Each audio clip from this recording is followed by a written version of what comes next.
ہاں جی بچوں، اگلا آپ کا پوائنٹ ہے پولیس کا نظام۔ ہارون الرشید کے دور کی جو پولیس تھی وہ مستعدی میں اور جرم کی جڑ سے بیخ کنی کرنے میں اعلیٰ معیار کی حامل تھی۔ جرم و سزا کے قانون کو نافذ کرنے کے لیے اس دور کی پولیس ایک نیک نامی میں بڑی ستائش کی حامل تھی۔ ہاں جی، اس کے دور میں پولیس کو 3 حصوں میں تقسیم کیا گیا تھا۔ پہلی قسم کو شرطۂ عاصمہ کا نام دیا گیا تھا۔ یہ دراصل دارالخلافہ کی پولیس تھی۔ خلیفہ اس کے اہل و عیال یعنی کہ اس پولیس کے اہل و عیال اور اکابرین کے علاوہ بغداد کے شہریوں کی حفاظت کی ذمہ داری جو تھی خلیفہ کے اہل و عیال اور اکابرین کے علاوہ بغداد کے شہریوں کی جو حفاظت کی ذمہ داری تھی وہ پولیس کے اس شعبے کے سپرد تھی۔ اس کے سربراہ کی حیثیت آج کل کے انسپکٹر جنرل آف پولیس کی تھی۔ ٹھیک ہے۔ دوسری قسم کے محکمے پولیس کے سربراہ کو صاحب الشرطہ کہا جاتا تھا۔ اس محکمے کے سپرد جو تھے وہ ملک بھر کے امن و امان کو قائم رکھنا تھا، ہنگامہ آرائیوں کا سدباب کرنا، لوگوں کی جان و مال اور آبرو کی حفاظت کرنا، فتنہ اور فساد کی روک تھام کرنا، جرائم پر نظر رکھنا، جزا اور سزا کا قانون نافذ کرنا، مشتبہ افراد کی کڑی نگرانی اور مجرمین کی گرفتاری کرنا، رعایا کی حفاظت، امن و امان کے قیام کو لازم بنانے کے لیے مشتبہ افراد کو جو ہے وہ قبل از وقت حراست میں لینا اور تفتیش کرنا اس دور کی پولیس کے بنیادی فرائض تھے۔ تیسری قسم جو تھی وہ پولیس فورس بھی قسم کی جو پولیس تھی وہ حرس کہلاتی تھی۔ یہ تقریباً اس کا کام جو تھا وہ خلیفہ کے باڈی گارڈ کی حیثیت رکھتا تھا اور اس کے سربراہ کو صاحب حرس بھی کہا جاتا تھا، جو ہمیشہ خلیفہ کا قریبی اور معتمد ساتھی ہوتا۔ اس کی تقرری خود خلیفہ کرتا تھا، یعنی کہ اس کا کام صرف اور صرف خلیفہ اور اس کی فیملی کے بارے میں ان کو پروٹیکشن دینا اور ان کا باڈی گارڈ بننا تھا۔ اس کے علاوہ نظام عدل دوبارہ سے یہاں پہ ہم نے ابھی پڑھا تھا انتظام سلطنت میں بھی کہ کس طرح سے عدالتی نظام جو ہے وہ قائم کیا جاتا تھا، اور ایک نہایت ہی اعلیٰ قسم کے آدمی کو قاضی ابو یوسف کو جو ہے وہ چیف جسٹس کے طور پر انہوں نے فائز کیا ہوا تھا۔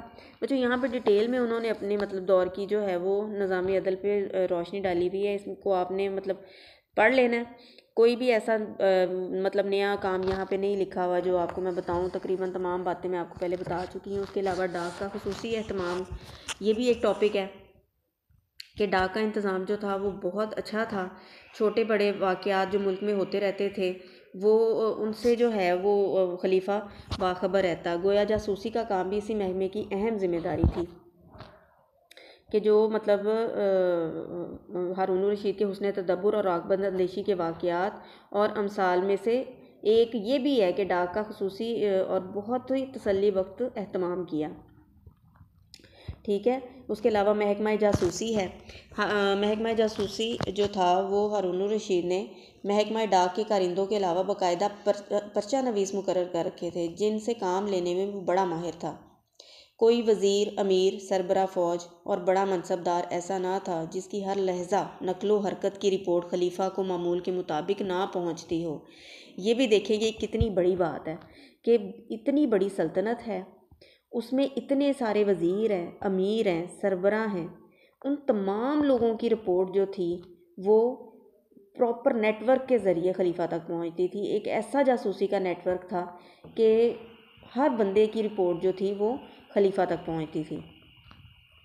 قطع نظر اس سے کہ یہ لوگ دارالخلافہ میں ہوں یا ملک کے کسی دیہات، قصبات یا شہروں میں مقیم ہوں، اس کی باخبری کا یہ عالم تھا کہ ایک دفعہ کسی شاعر نے واسی خاندان کے مقابلے میں اپنے خاندان کے شرف کو بڑھا کر پیش کیا تو ہارون الرشید نے اپنے درباری یزید بن مزید کو پوچھا کہ یہ شعر کس کے ہیں، تو اس نے اپنی لا علمی کا اظہار کیا۔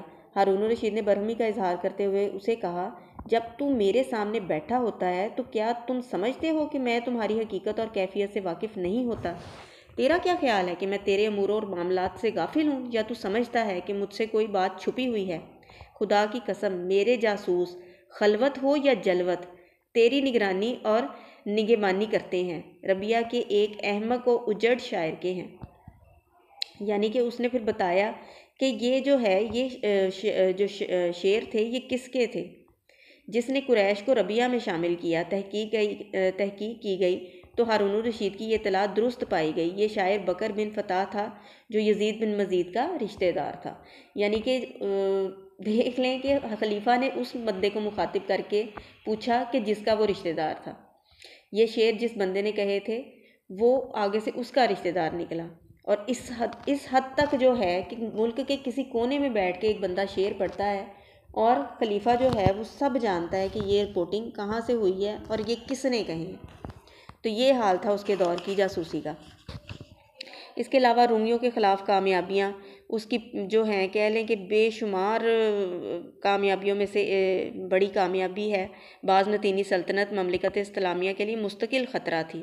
ہارون الرشید کے دور کو یہ شرف حاصل ہے کہ اس نے پہلی بار رومیوں کے خلاف کامیاب مہمات روانہ کی اور انہیں پے در پے شکستیں دے کر خراج دینے پر مجبور کیا۔ بحیرہ روم کے جزائر پر حملے کیے گئے۔ ہارون الرشید نے خود شام اور آرمینیا کی سرحدوں پر پے در پے حملے کر کے رومی شہنشاہ نکفور، جس کو نیسیفور کہا جاتا تھا، اس کو شکست دی اور رومی قوت کا طلسم توڑ دیا، اور اس کے بعد رومی برسوں تک سرحد نہ اٹھا سکے اور خراج ادا کرتے رہے۔